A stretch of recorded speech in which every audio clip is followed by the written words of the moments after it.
Hello. Hi. What's it? Vlog नहीं करनी that's Amastu Sindura. Hi, Sindhu. Hi, Hi, hi. Yami. Hi, Madhu. Hi, Amita. Welcome, everyone. Yeah. So Hello. glad to have you all here this evening for this webinar, Let the Bird Fly. In sports, they say every drop of sweat has a story behind it. Athletes, champions, Olympians. Today, we get to converse with three giants in the world of badminton. Women whose careers have together spanned half a century, creating a legacy seemingly impossible to replicate. Let me start with Ami Ghia Shah, a glorious career spanning 21 years, 1968 to 1989. Ami played 36 national finals, 15 singles finals, 7 crowns and 8 runner-up positions, 12 women's doubles national titles, and 4 mixed doubles national titles. A bronze at the Commonwealth Games Edmonton in 1978, a gold at the Mini Commonwealth Games Brisbane 1982, ranked 7th in the world in women's badminton in 1983, known to be one of India's finest stroke players, a delicate frame, petite build, but with a renowned magical wrist, immaculate court craft, and shuttle control.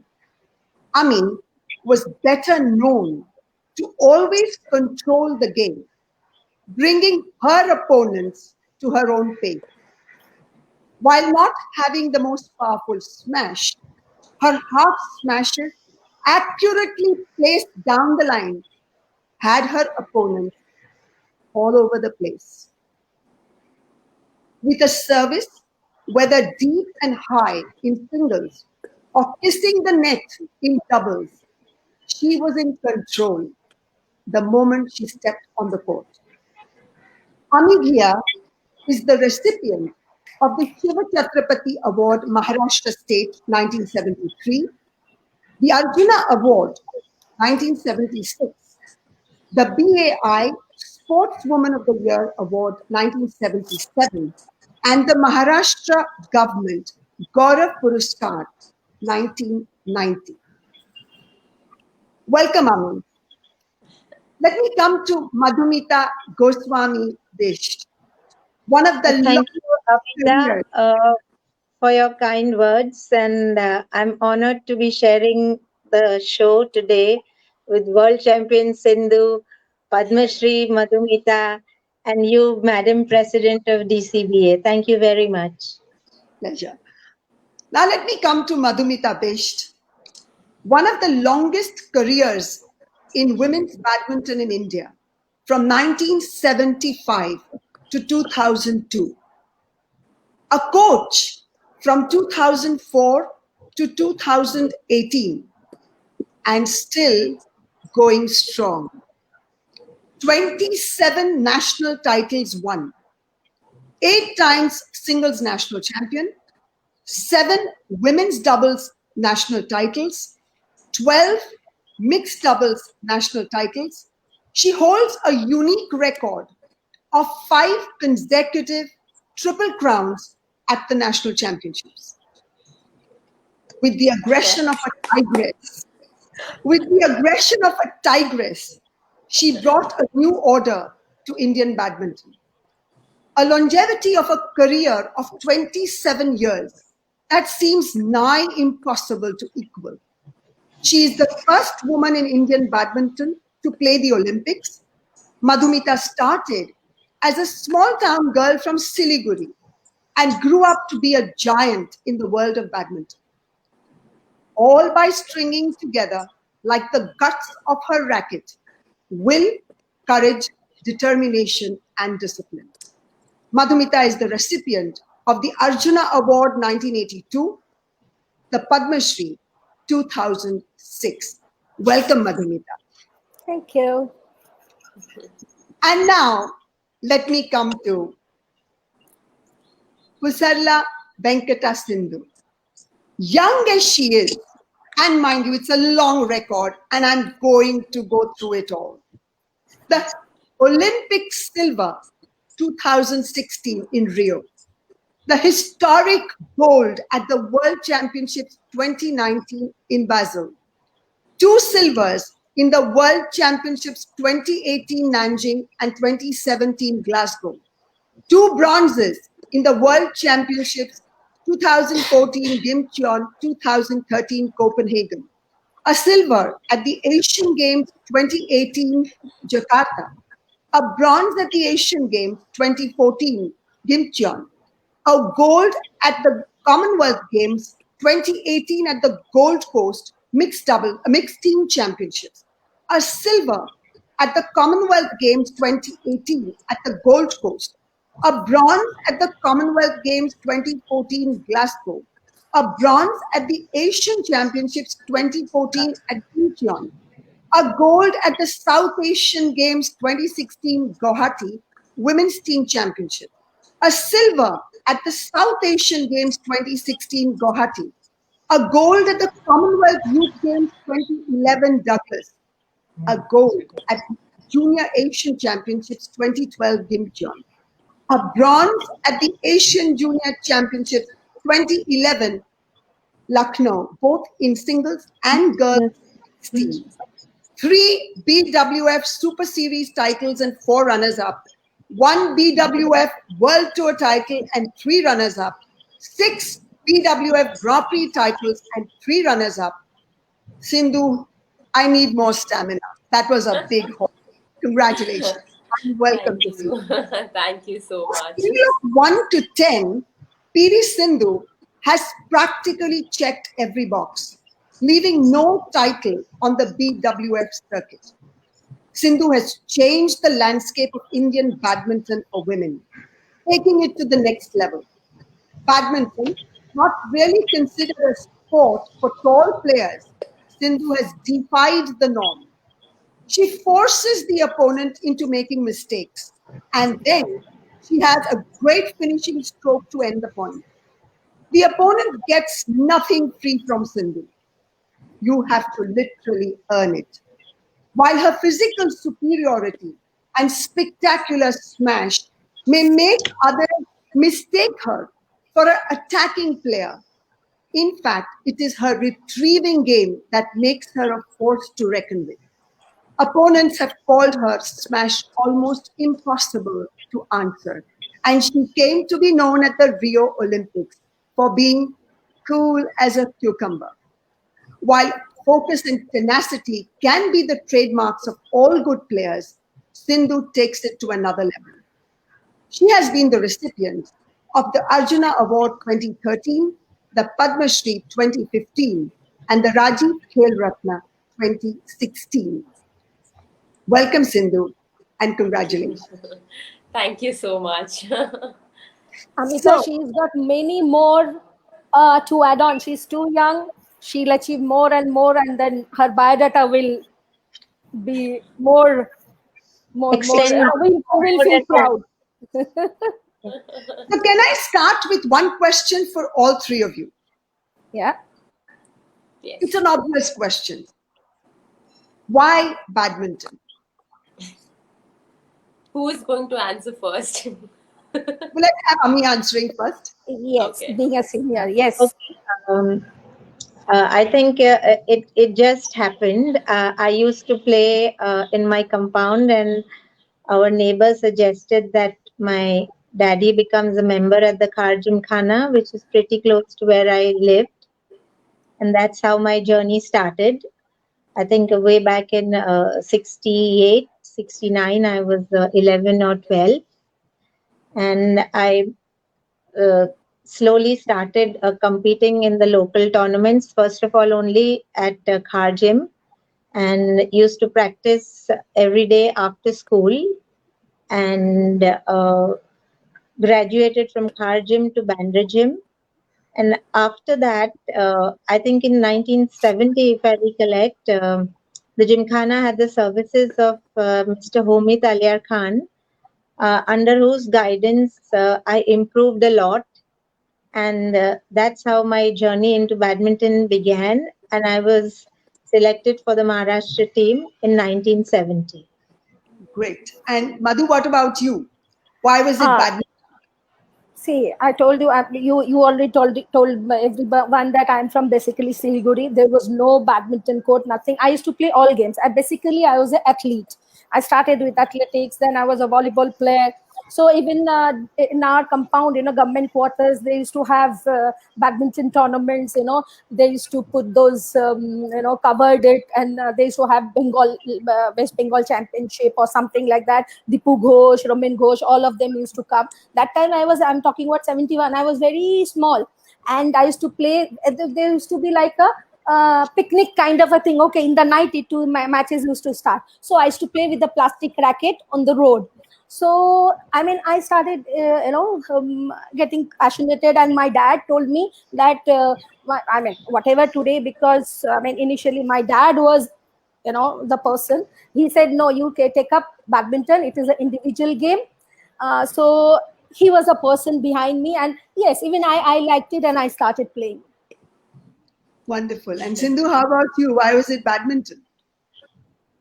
Yeah, so I started at the age of 8.5, and yeah, my dad and mom were volleyball players. So when I started, just for fun near my house, so my parents thought, okay, let her play. And beside the volleyball court, there was a badminton court, and I used to just go play for fun, and that's how I started going every day, and I had some interest. So my parents were like, okay, let's see how she does. And well, that time, nobody thought that I would become an Olympic silver medalist or a world champion, but it was just for fun that I started off. And yeah, so everything went on well, and my parents supported me, and they kept motivating me, and they know what it is, because as as sports persons, so the interest that has taken in me, because of them I'm here today. So that's how my journey started, and step by step I've been improving, and with their guidance So and you so. never felt like playing volleyball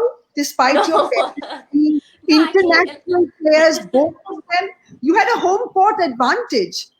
So why yeah, a was lot of people start asked me that why not volleyball, why badminton.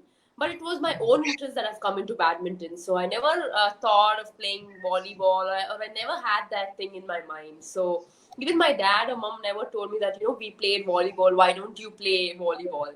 So they just said that, it's okay, you play whichever sport you want to, and they encouraged me in that. So yeah, that's so how it you is. had a lot of support from your parents since they were both players, but your sister has gone for medicine, Yeah. and So you yeah, have even gone. yeah, actually, even she used to play netball, and later she got this medicine seat, and then that's how she shifted totally to and she became a doctor, and she was totally into studies. So even she used to play basketball and netball. She was a very good basketball and netball player. But then yeah, she is a doctor now. So I would say that Sindhu, you would give a lot of credence to your parents for having taken you along. Yes, Wonderful. yes. That's really nice. So now let me come to Ami and ask her, Ami, what do you feel were your hardest hurdles in becoming a champion? Hmm. I would say, by the grace of God, there weren't hurdles as such. It was the passion for the game, support of my parents, and I would say gradually I moved up the ladder step by step, and it continued. So I don't think I ever faced any hurdles as such. Like initially, I was in the Maharashtra team, and then I joined the railways.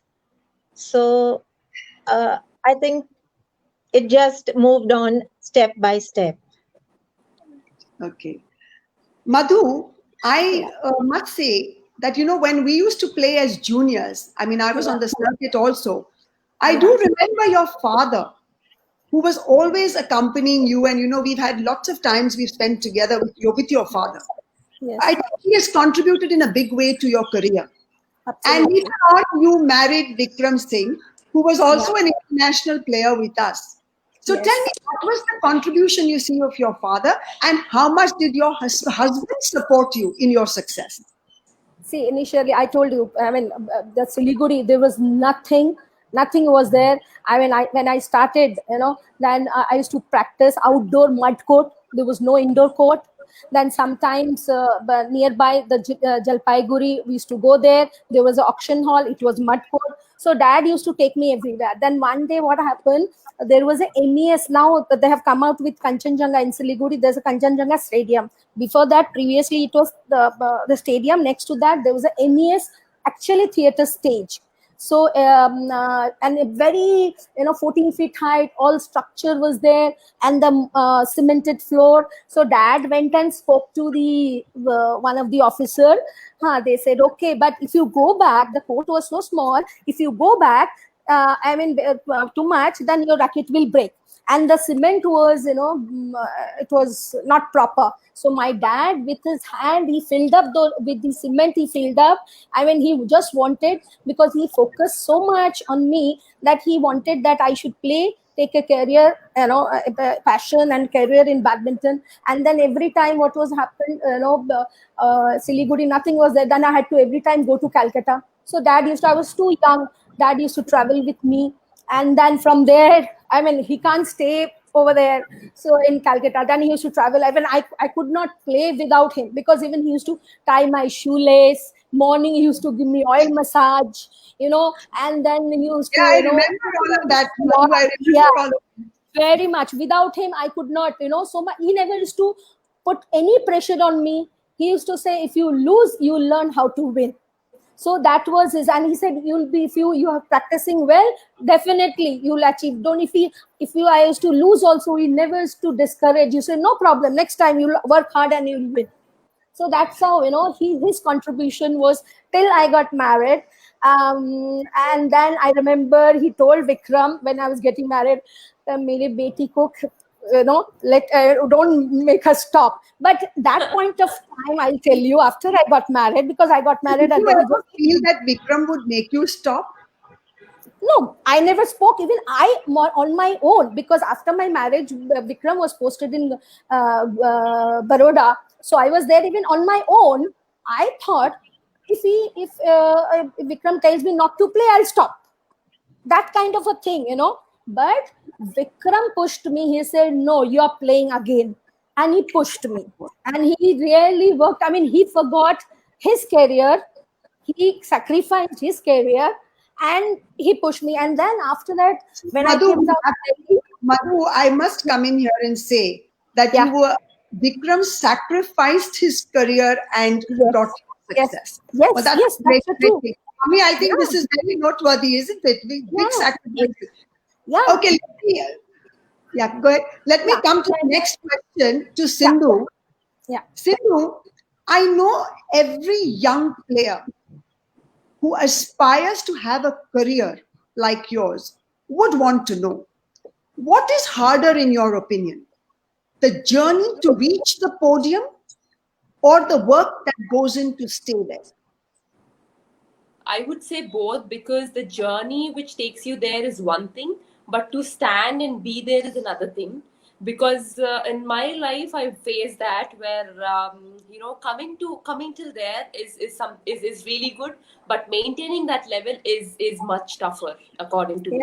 So I would say both are very important, because there were matches where in the recent times in 2017, 18. I kept losing in the finals. I almost lost 7 finals. And people started asking me, what's happening? Why are you losing in the final? Do you have a final phobia? But I just thought that, coming till finals is a big thing. Playing the Were finals, you it's feeling content by being in the finals or you were always striving for the next one? I always wanted to win, obviously. And, when I used to lose, I used to think, okay, it's okay. There's always a next time. So when I used to play another match, another tournament, and I was in the finals, even in that tournament, I used to not think about, the other before tournament which I've lost. I always used to think, okay, it's a new match. I need to play well. I need to give my best, because every time it's a different type of game. Because, in the circuit, almost 7 to 8 players are of same standards, so we know each other's game, and we have to change our strategy accordingly all the time. Of course, Madhumita ma'am knows it very well, because Yeah. she used to coach me, and she used to keep telling me how to play, how to do. So every time it was a different strategy. Yeah. So it was very important to focus on every point, I would say. Yeah. So basically, you're trying to tell the youngsters watching you today that defeat is never final, and you have to keep on moving on, and you can make it to the top. Wonderful. Yes, So yes. your perseverance, your determination to get the goal that you kept moving on. Okay, let me come to a common question for the three of you. Can you tell us what was it for all three of you, balancing sports and academics? Because I found it very tough. So I want to ask all three of you, how did you manage to balance your academics and your sports? Well, We start with Ami. I would say that fortunately my ICSC just finished prior to the nationals in 1972. So that way I could balance till my school level. And I was surprised to have reached all 4 finals in that nationals, losing 3 and winning 1, but losing the women's singles after being on match point to Rafia Latif. Oh. And for my college days, fortunately in Bombay, the exams are generally between March and May, and that time it used to be almost the off season for badminton. Like the nationals would get over by Feb or something, and the local season would start around June. So I could manage to couple up both. So I think it would be a little tougher for Sindhu, because I think the circuit is much more now from the time that we were playing, Ami. I think there are many, many more championships. So how is it, Sindhu? Do you find it very difficult to manage? So I successfully completed my MBA. So I mean, until 10th I was regular, but then my intermediate and then degree I couldn't go to college, but I used to just go and give my exams. But they were very kind enough and they supported me. I mean, my school and my college have really supported me, and I've completed my MBA finally. But otherwise, I must really thank my teachers and of course my college principal, because they've really encouraged me in completing my studies. And I would say it was not really tough, because for me it was something like, even though it was tough for me, I had that grit that, okay, I have to complete. I can't just, go and give the exams and fail and come back. And I used to feel so embarrassing that, if I fail in the exams, everybody's going to know and everybody's going to talk about it. So I used to always think that, I need to complete and I need to pass my exams. And that's how I used to finish and complete them. So for me, it was not really tough, I would say. Yeah. You know what I found most tough at my time, Ami, when we were playing, we would do our morning training, and if I was attending regular class, I would feel sleepy around 12 in the afternoon. Yes, it was so difficult to hear the teacher through a lecture. So it was tough. I mean, I think it was, balancing both was always a... Yeah, I mean, there were days where we used to sleep and fall down. Even there were days where I used to sleep and my teacher used to complain my dad that, your daughter is sleeping in the class. but yeah, now they're really happy that I actually completed my studies. It's wonderful. And Madhumita, what did you feel? Was it difficult? See, as long as when I was in Siliguri, my schools, they really encouraged me. Even they used to give me, the break period, I could go back home, because morning I used to do training, then evening I had to go and play. So they used to give me a break. They used to, give me leave, and I used to go, and then I used to practice. But later on, till I could finish my 12th, but later on I could not. When I shifted to Calcutta, then after that it was difficult for me because I was traveling, so it was difficult for me to do my, I could not finish my graduation, but I finished my 12th.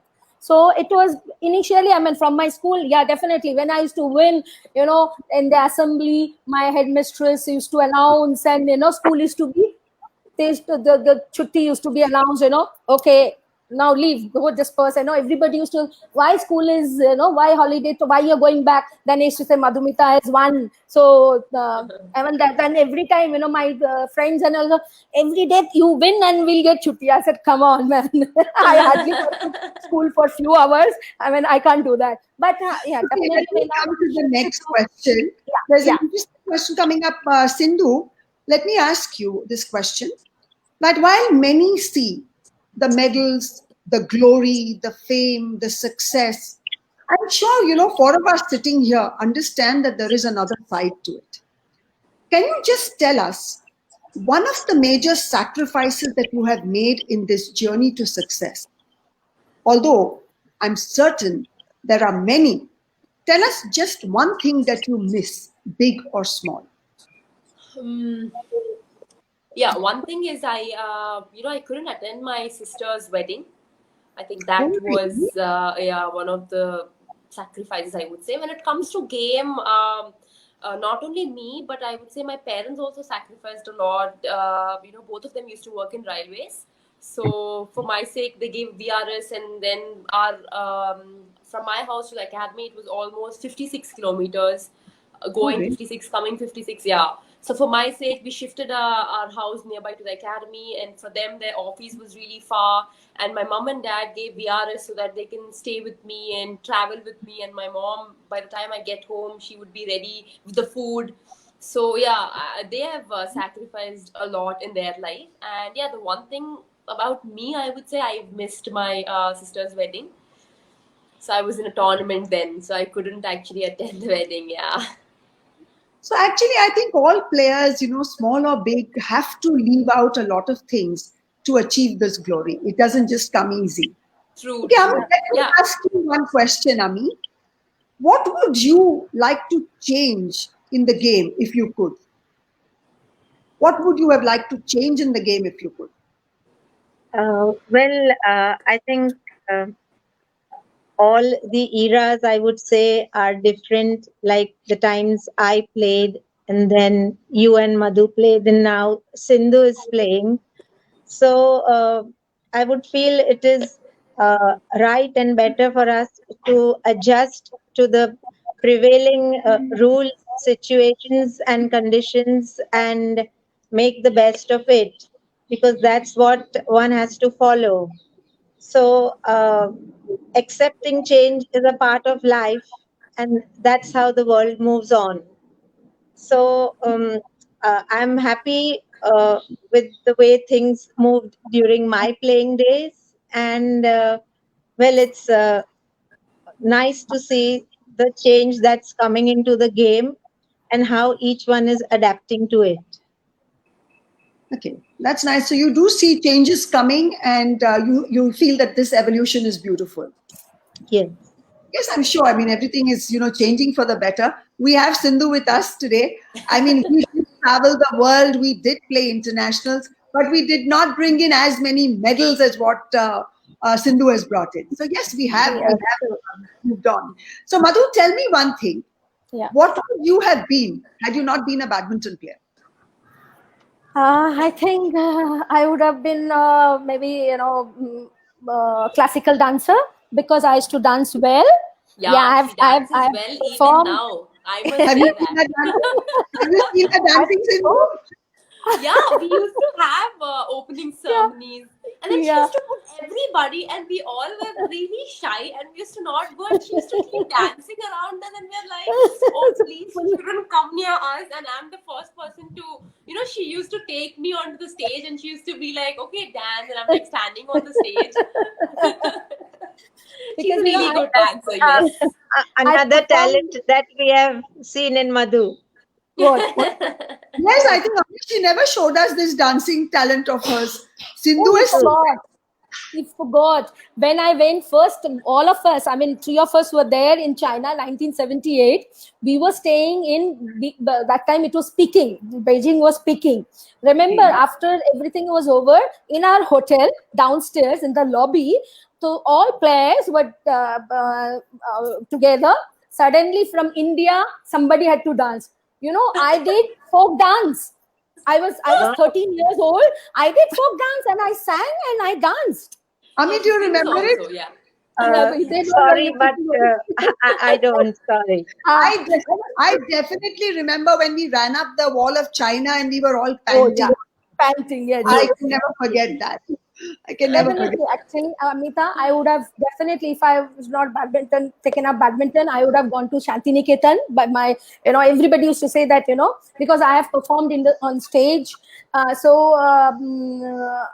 definitely, I would have gone to Shantiniketan and pursue my classical dance. Wonderful. So that means there was some artistic side to you. It diverted into badminton. Okay, so let me ask Sindhu now. When we played, the times were a bit different. I mean, I'm talking about the three of us. A bit different than they are today. With social media and the internet, connectivity the world over is instantaneous. Fans and followers always give so much adulation. How do you handle this, and how do you keep in touch with them on social media? Yes, I do keep in touch with them, and I am a very jovial person. You can ask Madhumita ma'am, where I actually go and talk to everybody and I make friends very fast and very quick. Absolutely. So when it comes to social media and the people talking about me or the fans, it's really nice always to interact with them, because it's really a positive sign where people congratulate you, support you, encourage you, and they will never, when you lose, also they would say that it's okay, there's always next time, but we're always there for you. They're always there for you. So it's kind of a nice positive thing. And nowadays, obviously, when at your time, I don't know about social media. I think that. What did we have? Nothing. We got one time to say congratulations. But now, Yes, there is I mean, everything. Yeah. Yeah, Ami, what did you say?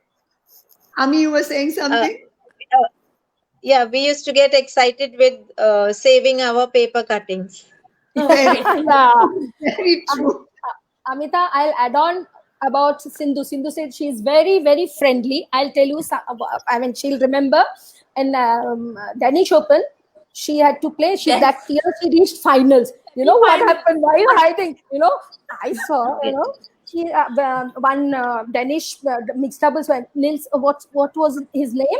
That kid came, this female, that girl, she got, she gets very friendly with anybody, any, big, small, whosoever. She started playing with Teddy Bear with that little girl.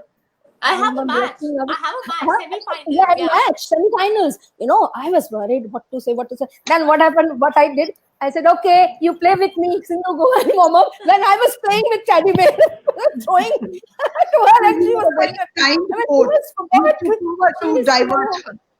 she's late. She is that way. She's very friendly. She's still, I don't know, I think she's still a kid. She is very much, she enjoys, really. I mean, I like. But I think Sindhu, with Ami here, let me say, Madhumita just said that she's a kid. I think sports just keeps you young. I don't feel like you ever grow when you're a sportsman. You're always feeling young. But anyway, now let me come to the next question to you guys, all three of you. Tell me one thing. Do you prefer to play in shorts or in skirts? There was a concept. I'm asking you two questions in one now. That there was a concept of full whites some time ago when we played. And now it's seemingly full color. Now, Ami, tell me, how would you have liked to play in color? And Sindhu, how would you like to play in full white? And of course, Madhumita has played both ends, so we can ask her this. So I would like to ask Sindhu and Ami, how would you feel playing in color, and how would you feel playing in full whites? And of course, whether you prefer shorts and skirts, why? But let me tell you one thing before you start answering. Ami had the one patent dress of hers. which was shorts and skirts combined. Nobody else wore that. Only Ami carried it beautifully. Yeah. Let's hear from you guys. What would be happier? I started playing in shorts, so the thought of playing in a skirt never occurred. But uh, I had the skirt come shorts that you're mentioning happened to be a Carlton sportswear, and it fitted me well, and I was comfortable in it because basically it was shorts with a flap. Yeah. So I think it was good, and I like playing in that. And as far as color is concerned, I mean, that time we just had stripes on the shoulders or maybe a colored collar. So that was all right. And the thought of playing in colored clothes was mostly during our practice sessions and not so much for the matches as it's compulsory now. And Sindhu, how would you feel if you had to play in all white now? Actually, I've played a couple of tournaments, like when I was really young, when I was 13, maybe 12 or 13, in the national level. So we had white and white, where we had to wear just white and white, and that time it was just shorts. So I don't know, but I would say that I really like it wearing colorful and different. So I would prefer what I'm wearing now is much nicer and better than before, because that actually, if you really carry yourself, that would also give you a lot of confidence, according to me. And if you really dress up well and go onto the court, that will give you a positive vibe where, okay, I'm all prepared, I'm all dressed up, and I'm ready to go onto the court and play. That's what I feel. So that's what I'm very fond of, the nails and Madhumita will tell you. Yes, Madhu was telling me about the nail art. Yeah, like a normal girl where she likes to dress up and everything. So that kind of girl I am. How lovely, how lovely. And Madhu, what about you? What were you comfortable in? Shorts, skirts, color, white? See, I'll come to shorts or skirt. I preferred shorts because my game was such like I was a tomboy type. My legs go up and all, and that's why I preferred the shorts. And during our time, nowadays the skirt or a full dress, the Sindhu and all they wear, underneath there is a tights Shorts. inside. During Yeah, our yeah, time, it thanks. was not there. Okay, so then once only I played. I had a Yonex skirt. I remember in Jalandhar mixed doubles, I was playing with Sanak, and I could not bend front because mixed doubles you have to be in front.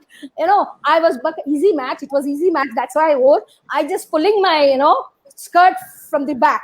So I felt no more. But now, even nowadays, when I'm giving practice and all, I wear skirt because that's a comfortable one. But during our time, I felt shorts was better. But regarding the color, I enjoyed the white. Definitely, it used to look smart. But when it came to colored, I adopted it. Even I enjoyed colorful T-shirt. Naturally, we used to only wear, how Ami said, we used to wear only white, maybe collar or colored or little stripe. I mean, naturally, we have very little option. Now, so many options. So I enjoyed both the things. I mean, both Okay, let me the get to Ami. Let me get to Ami with a question. Ami, would you like to tell us about all the coaches who have contributed in your illustrious career? I Um, can't well, do that one. So, if you would like to put us to understand how your coaches have contributed to your. in the initial stages of my career, for the game, as I had mentioned earlier, it was Mr. Homi Talyar Khan, under whose guidance I really improved. And then as I got into the state team and national team and came for the national camps, I was fortunate to have trained under very many coaches. Like to name a few, like when I joined the railways, I was under Meena ji, Meena Shah, former national champion, and she also had a record winning streak of 7 singles titles. And then I like in our coaching camps, which we generally had prior to our tournaments out of India. It was under the guidance of Puri sir, Mr. TPS Puri, and Mr. Um, yeah, if I recollect right, Mr. Arif, Mr. Roshan Lal, and all the NIS coaches. And there were many times we were coached by Deepu Ghosh, Deepu Da, Damayanti Didi. So, like, I think I had a fortunate to have a blend of knowledge from all the coaches. Ami, I want to make one memory here, and I think Sindhu would love to hear this. You know, Ami and me trained together also for a while in the morning after physical fitness. And that was handled by a person by the name of Mr. Mani. And strangely, he was not a badminton player, he was a volleyball player. And he Okay. played. So we both had, rigorous training schedules with him. And he was a volleyball player. I'm sure your father and mother would know him, Sindhu. Yeah. My father was telling me the other day that he was a very good friend Yes. of Mani. So yeah. So Yes, he's also I must. Yeah, I must add that the physical training under him really built up my base, because I had never done such extensive physical training ever. So once I joined the railways, it was under Mr. Mani's guidance that I improved my physical fitness. very Nice, true, nice. very true. And I think my fitness went up to another We had level. we used to have very long training sessions on the beach, whether it used to rain or whether it was scorching heat. Yeah, I think we were Sujata Jain, Ami, myself, and even Asif used to be there, Asif Parpia. So I think, Yes, that yes. beach trip in the morning was very unusual. Okay, let me come with a question for Sindhu. Being in your position, there are not only expectations of the fans, but the hopes and aspirations of the nation as well. Tell me, how do you handle this pressure? And is there anything you do to keep yourself focused? I should say that before Rio and after Rio, it's been very much different because after Rio, the responsibilities and the pressure is always there, and every time I go into the match, every time I go into a tournament, people want me to win, and that expectations are a lot. Sometimes you just can't win all the time.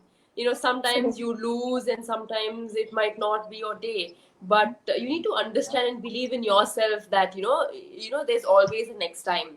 So when I'm going to the court, I just don't think that what people want from me, but it's just that I go into the court thinking that I have to just give my best and play my game and focus myself. And recently, since last 1 year, I started doing meditation, and which has really helped me to keep calm and to keep going. Not only in my game, but also there were matches where I was leading and I've lost a couple of matches, and when I was trailing and I won a couple of matches. So that is when it has helped me. Sometimes I'm sure you all know that sometimes we just get blank and we don't know what to do, right? So that is when it has helped me that it's okay, you need to focus the next point and forget about the previous point and keep going. So these kind of situations taught me a lot. And I just want to say that it's not that we just give 100%. We just don't give 100%, but we give 100%. But sometimes it's just not our day. So people should understand that every day, every time we go into the match or every time we play a tournament, we just can't win always. But we will definitely give our best and do our best. So, Madhu, let me ask Very you a question related to this.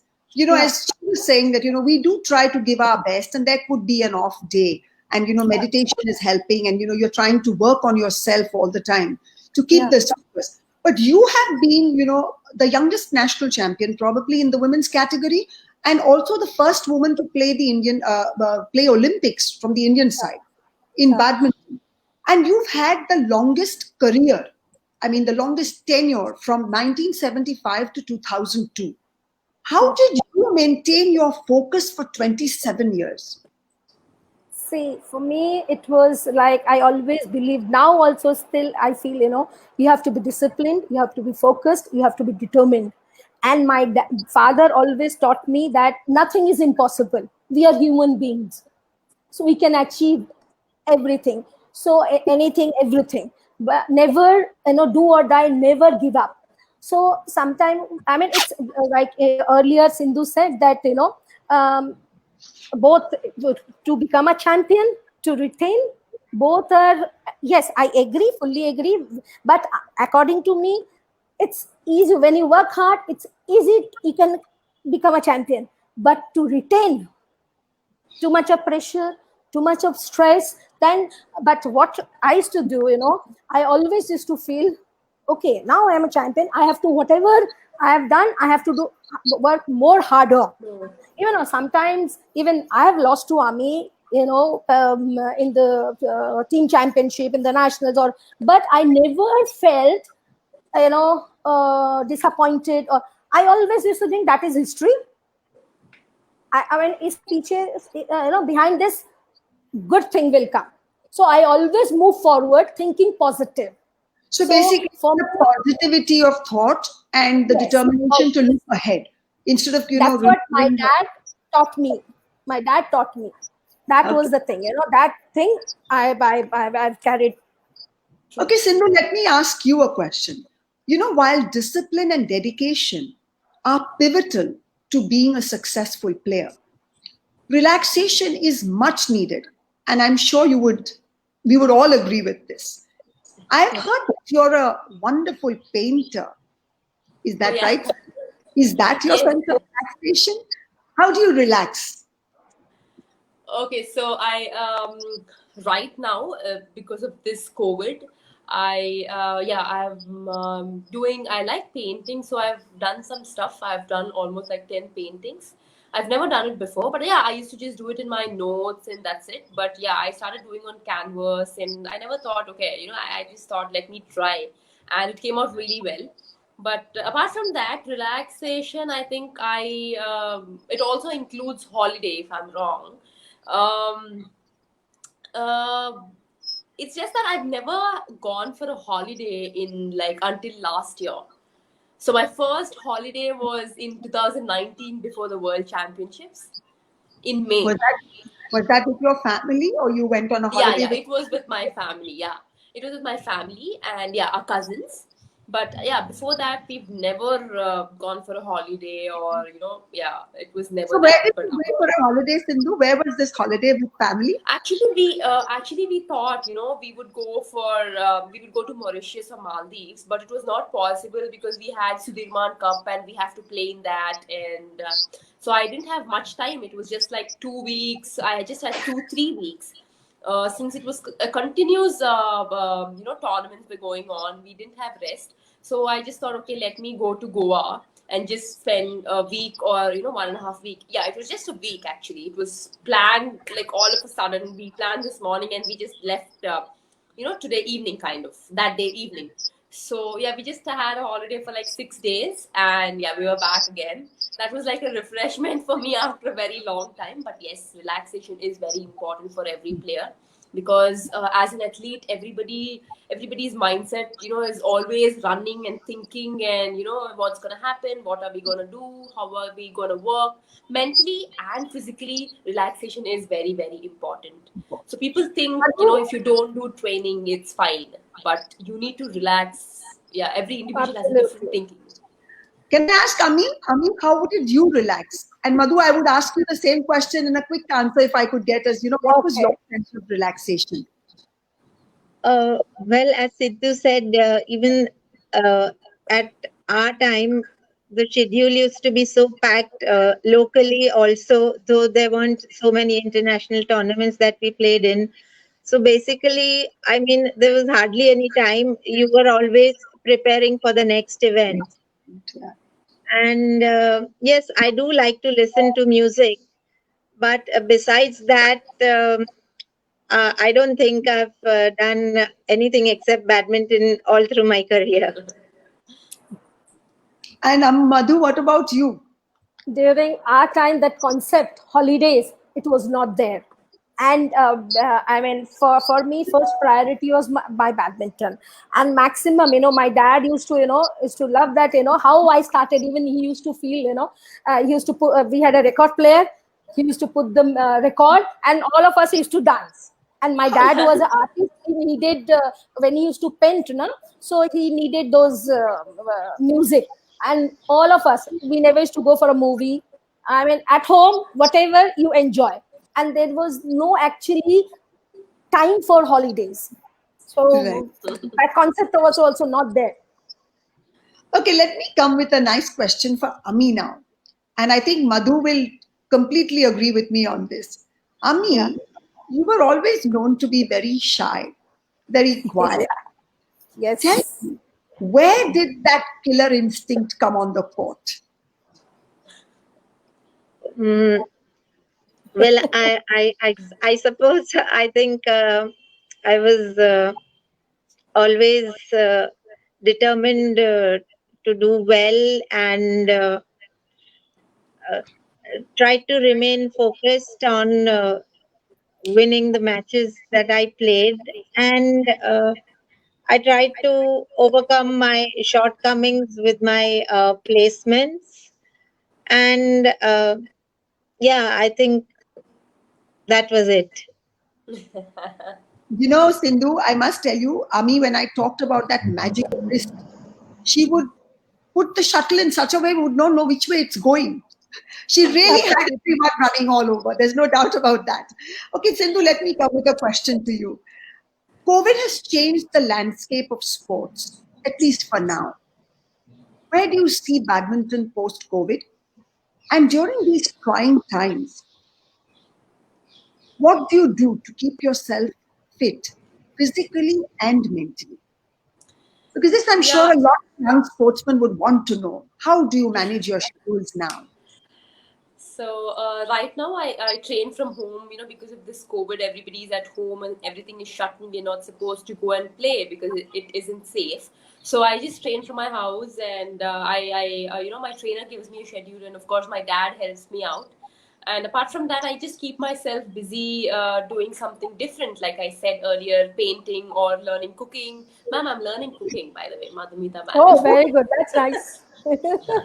Yeah, so I'm learning cooking and some baking, and for the first time, I think in so many years, for the first time, I'm spending a lot of time with my parents, like so much time because every time we used to keep traveling, just every month, 15 days we are out, come back and train and stuff like that. So for the first time, I'm spending time and keeping myself busy, and also I enjoy playing with my nephew. He's just 2 years old right now. So this is a good time to actually, it's like a stress buster where I just forget everything and play with him. And apart from that, I see badminton, after this COVID goes away, I must say that we all should maintain that social distance and we have to, keep wearing those masks and keep ourselves safe and also keep sanitizing our hands. And I'm sure, even the tournaments start and everything is going to be fine, but still that people would be scared to come and watch matches because as spectators they are still having that thinking that what will happen, and we have to get used to it where we should be able to play without the spectators because there will be situations where we would be playing in empty stadiums and it will happen. So we have to get used to it and we have to know the situation, and yeah, we have to be safe and yeah, just go out there and be So you yeah. still see the game coming back, but you're feeling that we would have to probably play with less spectators, and it's going to be a Yeah, different. it's good for everybody, I would say. It is good and safe for everyone for like right now in this situation. So you are training from home. You're still keeping yourself fit. You're keeping yourself mentally strong through meditation and other methods, so that Yes, you're ready, yes. getting ready for the right time to come. Yeah, I Okay. think physical fitness exercise is very important for everybody because as soon as we everything starts and we get onto the court, it should not be that you have to start from your basic, but you need to have minimum physical fitness where you are ready, and then when you go onto the court, it's just few weeks of that touch and that strategy and that stroke play where you would definitely take time, and you have to be ready and prepared for anything. You have to be prepared for anything and everything. Right. Okay, let me ask you a question. The Olympic tattoo affirms a nerve-wracking competition on the world's biggest stage. The medal podium for the strongest, the fittest, the fastest, and the best. Many Olympians are known to get the Olympic tattoo etched on some part of their body. I think Ami has not played in Olympics and neither have I. So now will you, the two of you, tell us whether you have got a tattoo on you? Actually, I have Rio. I just have Rio 2016. I don't have a tattoo of the rings, but yeah, I asked my mom. I still remember when when I got silver at the Olympics, and after this happened in August, and in I think November or December. So I wanted a tattoo, and I asked my mom, and she was like, she was thinking, and I was also in dilemma where to put, like how to do it, what to do, and I just thought I have to do something different, and I just have a Rio 2016 here actually. Yeah, just Okay, here. okay. Yeah. Right. That's nice then. So anyway, the rings will still be coming. We've got a Yeah. lot. Yeah. We're waiting for Yeah. those. And Madhu, what about you? Did you get one? No, because during our time, this thing was not there. This kind of this thing was not. Craze, I would say. A trend, yeah. And I wish if I was playing during this generation, definitely I would have put it maybe. Yeah. Maybe. Okay. So now let me come to Madhu. Yeah. Madhu, you were the virtual bridge between the time of stroke play and the power and speed badminton of today. How did you evolve your game from one style to another? See, my I told you that I used to do a lot of athletics. Inborn, I had that fitness, and then when I was practicing in MES 14 feet height, it was low. I could not do high service, and the shuttle used to travel very fast. So therefore, my I developed my speed, and as it is, I was fit enough to play, do my athletics and all. And then my dad used to go, and because I didn't have any coach, was nobody was coaching me during that time. My dad used to go to the senior players or coaches and ask what to do. Then I used to do a lot of shadow, all those things, speed work. So that's how I thought, speed and power. uh, because during that time, till that time, nobody had that kind of game in the women's section. So I tried speed, power with the deception. So that's how You continued. But I also want to continue this question with you, Madhu, that Yeah. from being a player where you have Yeah. adapted your style of playing and you've moved from one era almost onto the new era now, Yeah. you Yeah. also moved on from being a player to becoming a Yeah. national coach. Yeah. Understanding and taking guidance from coaches, you started guiding and making people understand the game. The Yeah. newer players to understand the game. Now that's a complete shift of gear. Yeah. How did you manage to do this, and was it hard in the beginning? See, for me, my concept, because if I'm a coach, as a player, I know that, what I'm thinking, what I'm doing, but that is a separate issue. When I'm a coach, I should know, like Sindhu, all players, I'll go to their level. I'll try to, judge their mental level. That's when they're playing, because they need more encouragement, to push them. So I had to know them, that if I encourage them, if I talk softly, they might do well. If I have to say, come on, you have to do it, you can do it, they'll get more boost. So I had to judge all the players according to their mental level. So there's a And lot of psychology yeah, involved. yes, So that's that what. was the adjustment that you were Yeah, making. Okay, yeah, there's a quick question to you, Madhu. One more before I go to Ami now. That yeah, science says there is a postnatal peak. yeah. Tell me, were you able to achieve it? What do you think? My son was born in '93 after my Olympics. I took a break. I remember when he was 3 months, I played a match. I mean, when he was 10 days old, or 10 days old, I started doing sit-ups.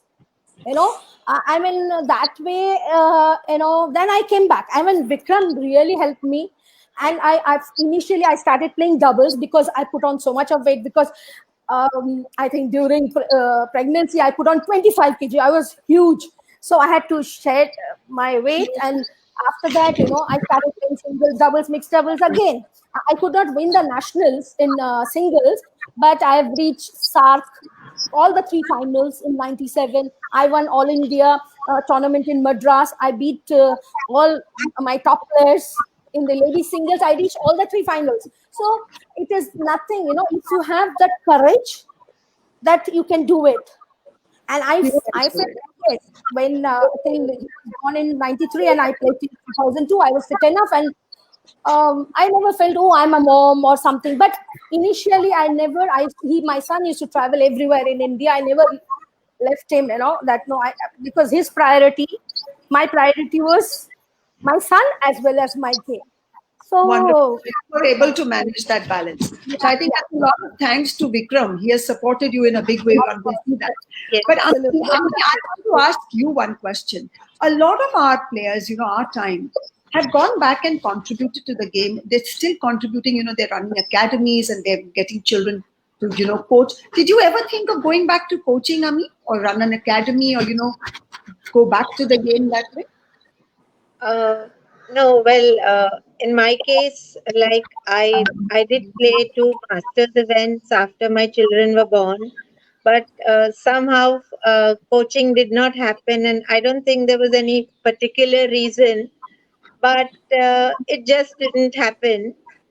And I still feel very much involved whenever I see Sindhu Saina play, and yes, and I do feel like playing. I know, even but you played the World Masters games, I think, and you won two titles, if I'm not mistaken. That was plus 35 or plus 45? No, in 94 it was 35 and 98 it was 40. And you won both those titles. So you did go back to the game effectively. Yes, at the Masters. Yes, at the Masters you did, definitely. Okay, Sindhu, let me ask you a very important question. This question comes to every athlete's mind, and that is injury. Yeah. Have you ever experienced an injury in your career that has hampered your progress? And how did you keep yourself positive during that time? Yeah, so I had a stress fracture in 2015, which has been like really bad because I had the pain for 6 months and I didn't tell anybody, and I just kept telling you there was a pain, but then they said that okay, maybe it was just a stiffness, or it was just like okay, just ice it would go, and I bear that pain for almost 6 months, and then there was a tournament where I couldn't bear the pain, but still I was playing, and I told my dad that there was a pain, and my dad is such that whenever I get a small pain, he gets so worried, and yeah, we went and took a X-ray, and in the X-ray itself there was a stress fracture where it was like 11 crack, so it was really bad, and they just said that no, it would just be a couple of months, nothing will happen, but then initially it took me almost almost like 8 months, and I didn't play for 6 months, but yes, that's when the 2016 there were Olympics, and the qualifications were almost about to start, and I was like, what will happen, and I was really upset because there were continuous tournaments, and I thought maybe I don't know what will happen, and I was really depressed. But then my parents and my coach believed in me, telling that it's okay, you can come back and you can do it. So I, even though I had that plaster cast or, a shoe, boot, I used to still go in the morning, sit on a chair, sit on the Swiss ball and keep playing different strokes. And, finally I've recovered and I came back. And I remember I played almost 22 tournaments after the injury to come back and, get selected for Rio. At Rio. Yeah, Great. I was 13. My ranking was 13 at that point of time, and I had to literally play 22 tournaments. And thanks to God that I've recovered and come back. And yeah, my parents and my coach really believed in me, because it's not a small thing. It's not a small injury. When injuries happen, that is when an athlete should be mentally strong, because That's what I want to ask you. How do you handle the mental strength? What was it so that you were doing? yeah, I mean, I always believed in myself, as I said, and my parents believed in me. And even though I was injured, I was doing my upper body exercises. I didn't think that it's gone, like everything is gone, I've lost everything. But that still, that hope should always be in everybody's life. Yeah, so I hope that I believed, and I hope that I can do it, and I've done it. So I believed in myself. That's how I came back, and I came So into a taking tournament, care played of the Rio, and yeah. taking care of the part where you had the injury, you were still keeping your body active on the other, your upper body, and you were still working on it. So Yeah. basically, it was your mental determination that kept you going, and the belief in yourself that you can make it again. Yes. That's important, because injury can depress certain players, and I think the will should be there Exactly. to come back. Right, Ami, let me ask you a question. Did you have any other player who was almost like a sparring partner through your career span, who also contributed to your game? Somebody who felt very close through your career. Is there somebody you would remember in this category?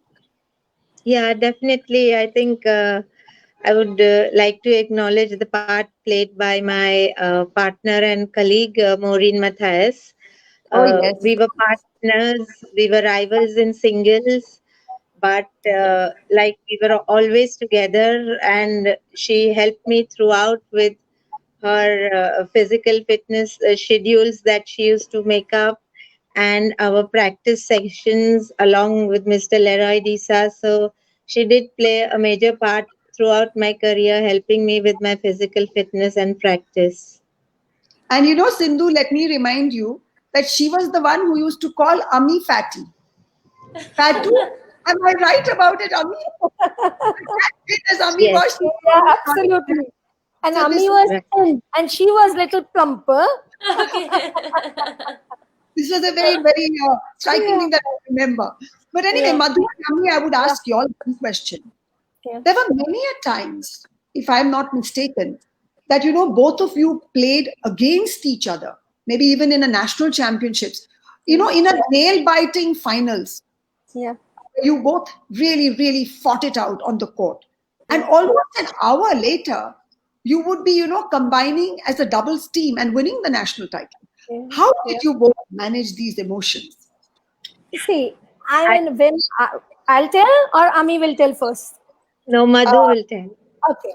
For me, when I mean anybody, my friend, or especially with Ami, we have played the maximum number of finals together. I have played maximum number of finals against her. So when I am playing, this thing was to be when I'm on court, she's my enemy. Enemy means she's my opponent. She's my opponent. That time she's not my friend. Okay, and the moment the matches is to get over, we used to come out and we used to talk. I remember Ami must be remembering in 1987 Jammu Nationals. We were talking. Then some reporter came and asked, "Well, just now you played together. You were talking." I said, "So." I mean, we are good friends. We are whatever has happened on the court. I mean, now that is over, and we are friends. We are not fighting. That thing is never out of the court. So that way, I always felt whosoever. I mean, I'm playing against you. Even we played, you and Ami, and we played together doubles also. We never had such kind of a thing. We used to have so much of fun in the camp. I mean, all of us used to push each other. Come on, come on. Even Ami used to say, come on. I remember one story in USSR. I played finals. I was runners up, international, and Ami was playing doubles. I think we reached quarter, Ami. And Ami, while playing her Carlton racket, actually I went back a little this thing. She hit on my left hand. Okay, after the follow through, it hit me. I am saying it's all right. She was so worried, you know. Sorry, sorry. I said, come on, no, keep quiet. I mean, all the time. And I'm telling you, whenever, and she used to very quietly, you say she's shy. Whenever I used to hit hard, smash, they get a winner, she used to say, yes, partner. Softly, she used to say, yes, No, partner. I remember Amigya, Sindhu, I remember Amigya in playing doubles. She never looked behind. She would only announce to her partner that the shuttle is out. She was Yeah, one person who never had to look behind if the shuttle was going out. yeah, So, yeah. tremendous. But of course, you remember the happy times, Ami, we've spent together in camps in Patiala, which was almost like sometimes 6 to 8 months in a year. And we would Yeah. all be in one room and, we would be enjoying ourselves, working hard, training, washing laundry.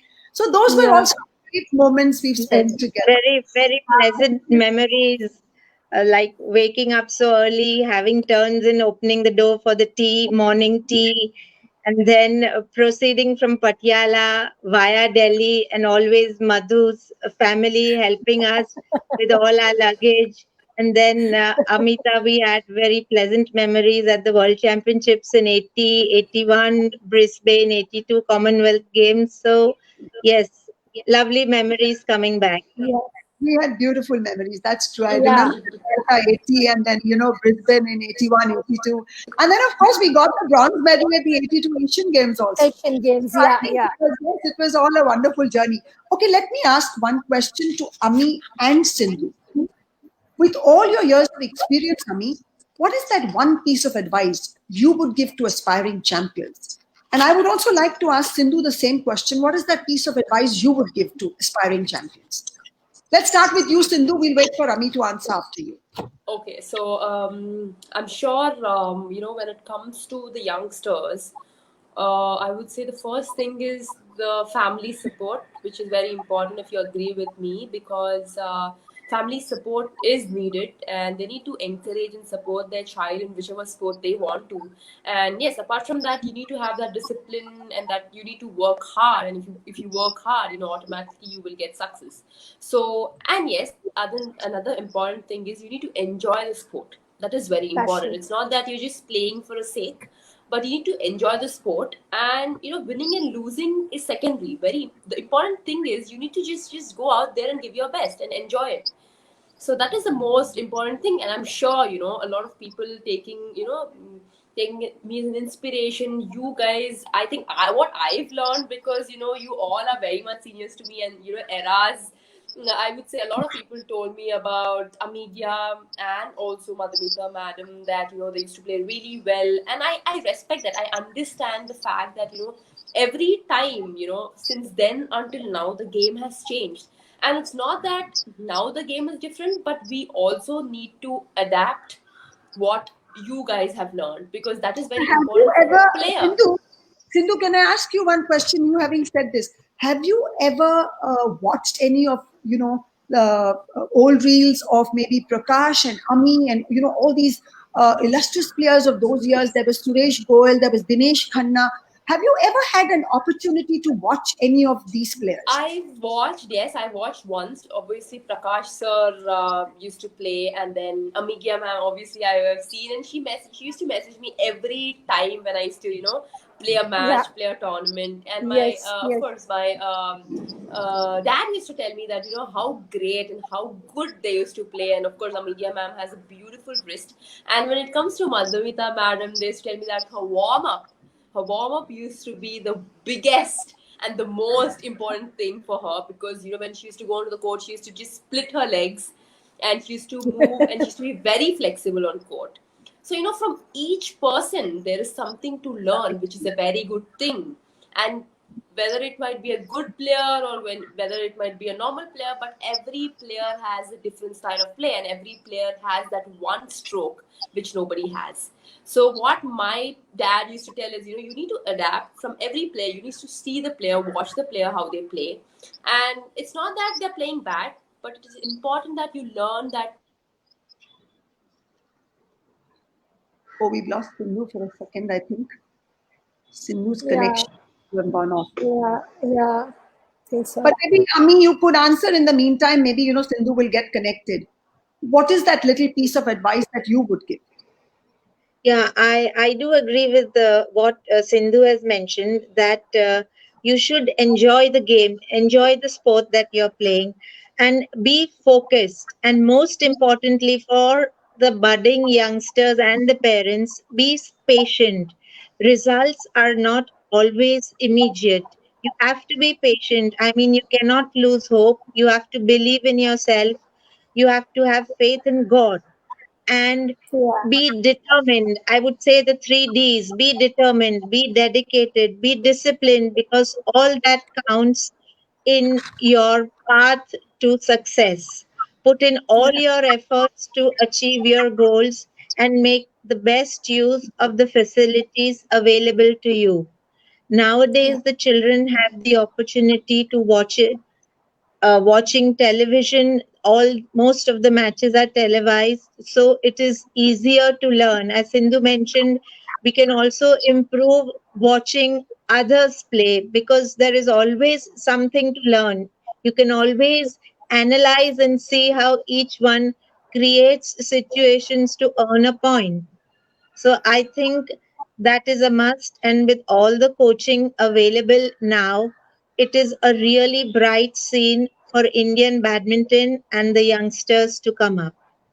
Wonderful. And Ami, there's a very interesting thing. I mean, we've lost Sindhu for a while. I'm just trying to see whether she reconnects with us. But what I also see is that the time when we played, we used to stay back and, wait to watch our players on the court. We watched Rudy Hatono, we watched Lin Swee King, we watched, all these top players. We watched Sven Pri, we watched Morten Frost Hansen. We would sit back to watch these games. Today, I think there is a bit of a change. There's a big advantage because they just go on to YouTube and watch a match before they actually, go and play against a player. So there has been I would say it's a convenience because we had to wait to watch other players. And today they get to watch it on. I think Madhumita is relating to this because she's traveling with them now. Yeah, so of course. I hope we get a Sindhu back. But in the meantime, I'll ask both of you one question. I mean, we should be running towards concluding this also. So I have one question. While what is visible to the audience is the fighting spirit, the aggression, the power that you see in the player. But all three of you, I mean, if Sindhu comes back, I would like you to share a breakdown moment in your career. There is a moment, I know I've cried after a match, or what would you share as a breakdown moment, Ami, in your career? Would you like to share a breakdown moment? Exactly. Breakdown is, of course, every defeat makes you feel low, but somehow I did manage to get over it quickly, because you always need to have hope. There's always a next chance, a better way to improve. And Hello. Good to have I you back, Sindhu. I'm Good so to have you sorry. back. I had some internet issues, so I'm really No sorry issues, about no issues. I asked the same question to Ami. I'll come back to you with the question. Okay. Ami, just go ahead. Good to have you back, though. Okay. Yeah, go ahead, Ami. yeah, so yes, so I don't think we should go to any length in a breakdown situation. Yes, every defeat does make you feel bad, makes you, I mean, it lowers your feelings. But yeah, that's it. I mean, after that, you have to get back and analyze why you lost. So you have to be mentally strong, as Sindhu said. You have to overcome your defeats. Okay. Sindhu, we lost you at that point.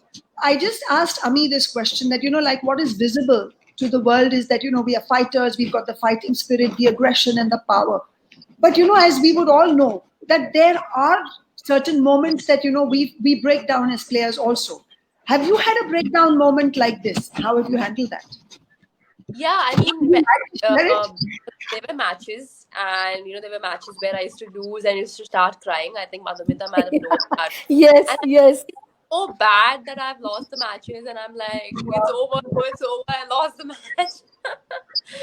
But when I go back to my house and I think about it, I used to think that there's nothing to lose. It's fine if you lose. It's okay. You learn a lot more from your loss, and of course you need to learn from your mistakes, and you have to come back, and not make those mistakes again. And yeah, when I used to play, and of course Madhumita ma'am, you also used to call me and tell, this is what you're doing, these mistakes, improve on these things, improve on your strokes, or on your physical fitness. So taking tips from everybody is a very good thing, where a lot of times, from Madhumita ma'am until Amigia madam, until a lot of outsiders who watch my match, I think they would know much better, more than we playing on court. We playing on court might see only, okay, we need to get that point, but outsiders from coach until other common people, they would tell us that, okay, this is what you're doing, you need to change this. Everybody's thinking is different, so why not take everybody's things, and get adapted, and practice them and just implement them. Yeah. And just, we lost you at the point when I was asking Ami that there was a time when, when we played competition against, somebody else, maybe we had to play a particular player, in the next round. So what we would have to do is we would stay back and, watch the game and, analyze the game. So we had to work on that. Your times are a little different. I think, y'all don't really stay back to watch games, is it? You go on to YouTube and you watch, these action. How do you handle? How do you watch your players? How do you plan your matches? Oh, actually, sometimes, obviously, when Madhumita ma'am used to coach, when they were opponents playing, after my match, we used to watch their matches. Yes. And especially, more than me, they used to watch and they used to tell me. Yeah. Otherwise, my dad used to always travel with me. He used to watch more than me and tell me, this is what she's playing. Because when she's playing and when you're seeing it, live, that is very different. And of course, yeah, we also go back and watch the matches on YouTube, or we record the matches when they are playing. But not only one match, same player with 2-3 different tournaments, different matches we used to watch. Yeah, so then you replay that and you analyze it, construct your own game. Yeah. So that's very nice. And I think I have so many more questions and we can go on and on. But we have to reach now, somewhere near concluding this talk that we are having. But I have one question for all of you before we conclude. Would you all like to share one of your best memories, the fondest memories that you hold close to your heart? I think I would like to hear from all of you one fond memory that you hold close to your heart. First, who's going first? So many memories are there, fond memories. Oh, yeah, give us one fond memory, all of you. Oh, we've lost Sindhu again, but why don't you tell us one of the fondest memories that you hold? Okay, victories are basically on top of the list and fond memories, because you'd always like to remember your wins, and like from all of my wins internationally, I mean against international players, I would rate my victory over Sun Hai Wang in the World Championships when she was the reigning All England champion. And of course, my only Triple Crown in the Nationals, which I won in Vijayawada. And if I recollect, I think we played against each other, Amita and I. Yeah, Amita, yeah.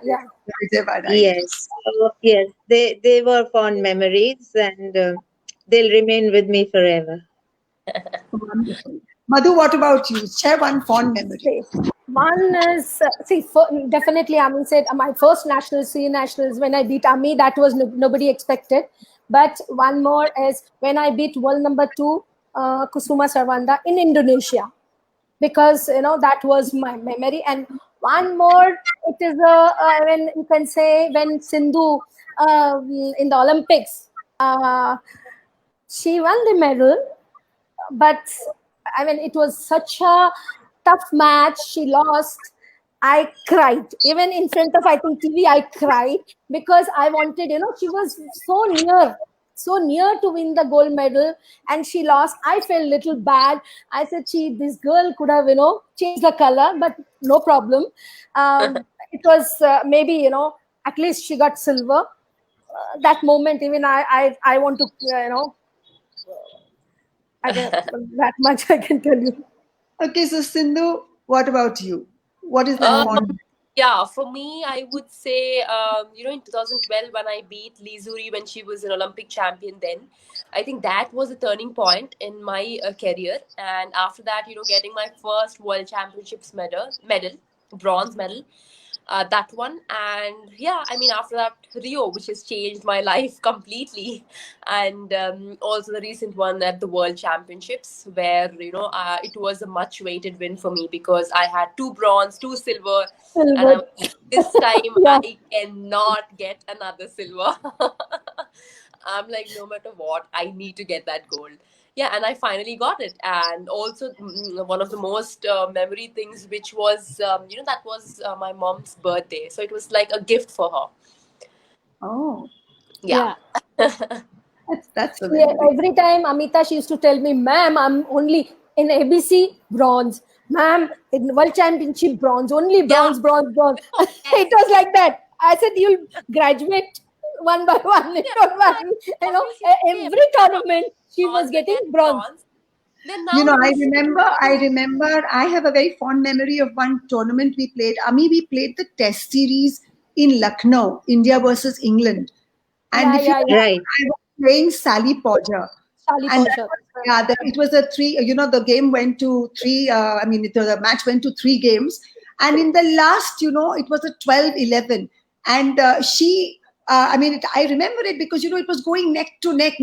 And she eventually when I was leading, I think 10-9, she conceded the game. So, it was used to the match winning. And I can never forget that, I just needed 1 point and she conceded. But of course, Test series. I mean, do you remember that India Yes, versus yes, England? definitely. Yeah, Yeah, yeah. yeah. And It was very I also exciting. do remember the test series we played in England. England, yes.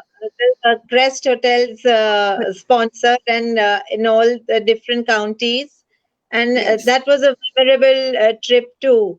And also, I would like to mention, I did forget my first Commonwealth Games bronze doubles medal with Kamal Thakur Singh. That Yeah. also remains etched in my memory.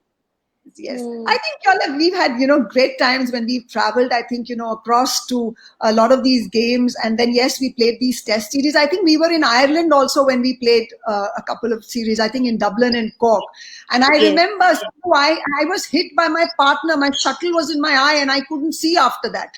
So that was one of the craziest matches I've ever played. But I was in so much pain, I was virtually I blinded. know. But Yes. anyway, we had won that test, so it was Okay. interesting. But anyway, I think talking to you all, we can go on and on and on, and I I know. certainly feel like asking you many more questions. But I think, ladies, we will have to take this forward, and I think we should conclude now. So let me just give you a little note of thanks before we conclude. And I would like to say that I would take this opportunity to first thank everyone of you who has tuned in today, from the young sporting aspirants to the coaches and the lovers and enthusiasts of the sport, both nationally and internationally. I think I can speak for everyone when I say this interactive webinar has not only been interesting, but also very insightful. Everyone has had a chance to hear, and I'm sure learn from women who had in the past and today defined the very pinnacle of badminton excellence in India, especially at this time of COVID, when the sports fraternity is faced with so much of uncertainty.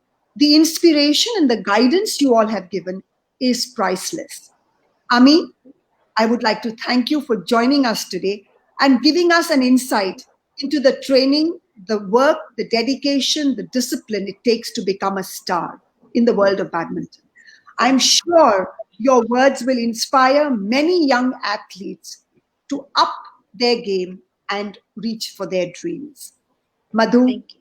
Thank you so much for sharing your experiences as one of the most prolific women badminton players in Indian history till date, and also your insights on the transition to being a coach, your guidance as one. Your exhilarating words will surely stay with all of us. And last but not least, Sindhu, firstly, let me now congratulate you again on all that you have achieved, both for women's badminton and for the nation. And this is just the beginning for you. There is so much more you are going to conquer. We are all very sure of it. I would Yes. like to thank you for joining us today. Your words have invigorated all of us, especially shedding light during this trying time to inspire and give hope to all the badminton players. A heartfelt thanks to all our guests who have joined us today in this webinar. Thank you so much and good Thank night. you. Thank Thank you. you. And Thank you, Amita. interacting with you. Pleasure. Thank you. Thank you. All night. Yeah. Thank you Yeah. so All much. the best, Sindhu. All the Yeah, best. Sindhu, all the best. Much. I've learned a Good luck. lot in interacting with the past. Myself, I must say it's a great opportunity for me to interact with you all. I've always talked on phone. Obviously, Madhumita madam has been my coach, but Amigia ma'am and Amita ma'am, thank you so much for this webinar, and I'm very thankful because we've shared a lot of things in the past and even now, and a lot of things have changed. But yes, I've learned a lot, and I'm sure that definitely with your support, your blessings, I will do really well and get many more medals. Thank you so much. God bless Thank you. you. Our blessings are always will be Thank with you, you. Abhi. All the Good night, best. Thank you. everyone. Bye-bye. Bye bye. Bye. Thanks.